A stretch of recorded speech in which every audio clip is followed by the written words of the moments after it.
UKLO 1 year masters. No IELTS required up to 5 years visa. High visa success rate. నమస్తే. ఎన్నో విషయాలు ఆధ్యాత్మికంగా మాట్లాడుకుంటాం మన ఛానల్ ద్వారా. మీ నుంచి కూడా చాలా చక్కటి స్పందన లభిస్తూ ఉంది. పితృదేవతల్ని పూజించుకునే ఒక మంచి వాతావరణం కల రోజులు ఏవైనా ఉన్నాయి అంటే అది మహాలయ పక్షాలకు సంబంధించి ఒక కార్యక్రమాలు అనేది చేస్తూ ఉంటారు. అసలు ఎందుకు చేసుకోవాలి, మహాలయ పక్షాలు అంటే ఏమిటి, దానికి సంబంధించిన పూర్తి వివరణ ఈరోజు తెలుసుకునే ప్రయత్నం చేద్దాం ఈ వీడియో ద్వారా. నాతో పాటు ఉన్నారు ప్రముఖ ఆస్ట్రాలజిస్ట్, లైఫ్ కోచ్ డాక్టర్ ఆర్పి సుధ గారు. నమస్తే. నమస్కారం. మహాలయ పక్షాలు అంటే ఏమిటి, అప్పుడు చేయాల్సిన క్రతువు ఏమిటి చెప్పండి. మహాలయ పక్షాలు అందరికీ తెలిసిన ఒక విషయం. జనరల్గా ఏంటంటే పితృదేవతల పూజలు చేస్తూ ఉంటారు. అసలు ఎందుకు అలా చేయాలి అనేది ఫస్ట్ మాట్లాడుకుందాం. ఇదివరకు మనం జాతకాలు కూడాను అందుబాటులో ఉన్నది, అస్ట్రాలజిస్ట్ కానీ జాతకాలు అందుబాటులో ఉన్నది కూడా ఒక లెవెల్లో ఉన్న వాళ్ళకి, అంటే కింగ్స్ వాళ్ళ కింద ఉన్న వాళ్ళకి ఉండేది. సామాన్య ప్రజలకి అంత అందుబాటులో ఉండేది కాదు. వాళ్ళకి పుట్టిన నక్షత్రం కానీ, లేకపోతే లగ్నం అనుకుందాం, లేకపోతే దశా విశేషాలు ఇవన్నీ తెలిసేవి కాదు.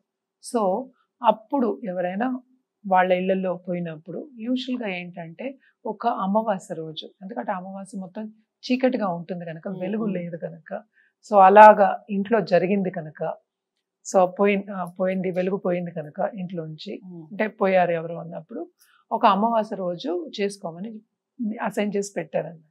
అంటే అందరికీ కామన్గా, తెలియని వాళ్ళందరికీను. కానీ ఏంటంటే ఈ కాలంలో అది డిఫరెంట్గా ఉంది, ఎందుకంటే ఇప్పుడు మనకి ఇన్ఫర్మేషన్ ఈజీగా పాస్ అవుతుంది. సో మహాలయ పక్షాలు జనరల్గా మనం చూసాము అంటే యాన్సెస్టర్స్కి మనం పిండ ప్రదానం చేయడం అనేది కార్యక్రమంగా ఎప్పటి నుంచి వస్తుంది. సో సంవత్సరం పెట్టని వాళ్ళు కూడా ఈ టైంలో, అంటే ఆ టైంలో ఎస్పెషలీ ఆ పోయిన తిథి నక్షత్రం చూడ మనం తిథిలో పెట్టలేదు, పిండ ప్రదానం చేయలేదు అన్నప్పుడు ఈ టైంలో పెట్టడం అనేది అనాదిగా వస్తున్న ఒక అలవాటు. అలాగే మాలయ పక్షాలు ఈ టైంలో శుభకార్యాలు ఎక్కువ మనం చేసుకోము. సో అందుకోసమని ఈ కార్యక్రమాలకి మాత్రమే మాలయ పక్షాలని మనం అసైన్ చేసి పెట్టున్నారు. సో ఈ టైంలో పితృదేవతల్ని అసలు ఎందుకు పూజించాలి అనేది వెరీ ఇంపార్టెంట్. ఎందుకంటే వాళ్ళ వాసనాస్ అంటే ఏంటి, వాళ్ళవే మనకి వస్తున్నాయి అన్నమాట. అంటే మనకి అనాదిగా వస్తున్నాయి, అంటే ఒక జనరేషన్ నుంచి జనరేషన్ వరకు వస్తున్నాయి, కంటిన్యూ అవుతున్నాయి. సో ఎవరైనా సరే పోయిన వాళ్ళు, ఎస్పెషల్లీ ఎనర్జీ, అది లైట్ వెళ్ళిపోయింది అనుకుంటూ ఉంటాం కదా, వెళ్ళిపోయిన ఆ ఎనర్జీ మనకి ఎప్పటికైనా బ్లెస్సింగ్ కింద ఉండాలి అని చెప్పడానికి, వాళ్ళని తృప్తిపరచడానికి మనం చేస్తూ ఉంటాం పిండ ప్రదానం. కానీ అదొకటి కాకుండా ఇదివరకు నేను చెప్పినట్టు ఇన్ఫర్మేషన్ లేదు, అండ్ తలుచుకోవడానికి ఎస్పెషలీ వాళ్ళని ఒక రోజు, అంటే ఏంటి వాళ్ళ పోయిన తిథి అనేది మనం పెట్టుకున్నాం. అప్పుడు మనకి డేట్స్ లేవు, మంత్స్ లేవు అనుకుంటా, అకార్డింగ్ టు మీ.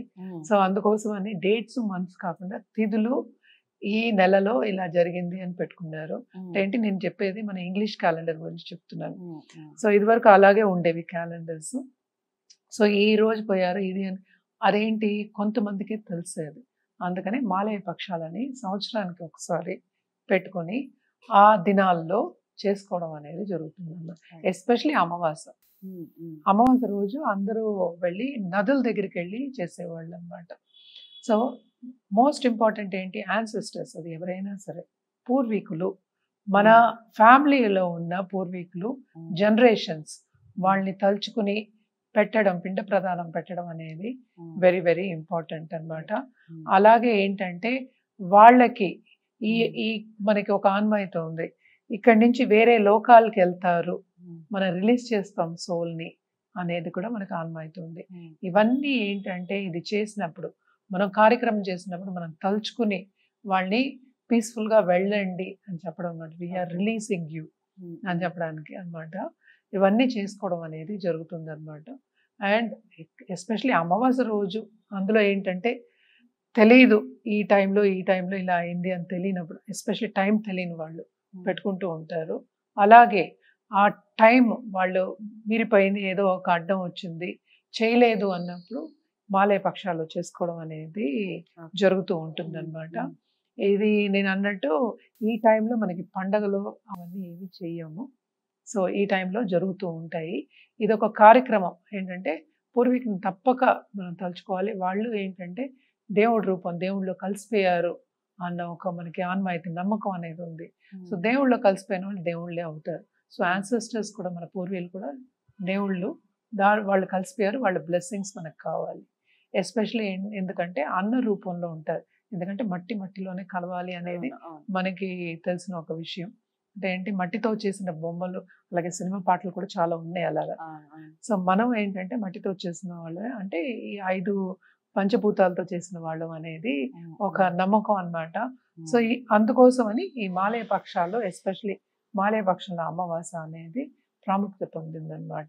అదొక గుర్తు కింద అంతే. సో చాలా అంటే చాలా చక్కటి వివరణ ఇచ్చారు మహాలయ పక్షాలకు సంబంధించి. మీకు ఎలాంటి డౌట్స్ లేవని అనుకుంటున్నాను ఈ వీడియో విన్న తర్వాత. ఇంకా డౌట్స్ ఇంకా అనిపించినా, ఇంకా తెలుసుకోవాలి మహాలయ పక్షాలకు సంబంధించే కాదు, ఎటువంటి ఆధ్యాత్మికమైనటువంటి విషయాలు మీరు తెలుసుకోవాలి అనుకున్నా ఖచ్చితంగా కామెంట్ బాక్స్లో తెలియజేయండి. జాతకాలకు సంబంధించి లేదా లైఫ్కి సంబంధించి ఎటువంటి ప్రాబ్లమ్స్ ఉన్నా తప్పకుండా స్క్రీన్ మీద కనపడే నెంబర్కి కాల్ చేయండి. మేడం అపాయింట్మెంట్ లభిస్తుంది. వీడియోని లైక్ చేసి షేర్ చేయండి. ఛానల్ని సబ్స్క్రైబ్ చేసుకోండి. నమస్తే.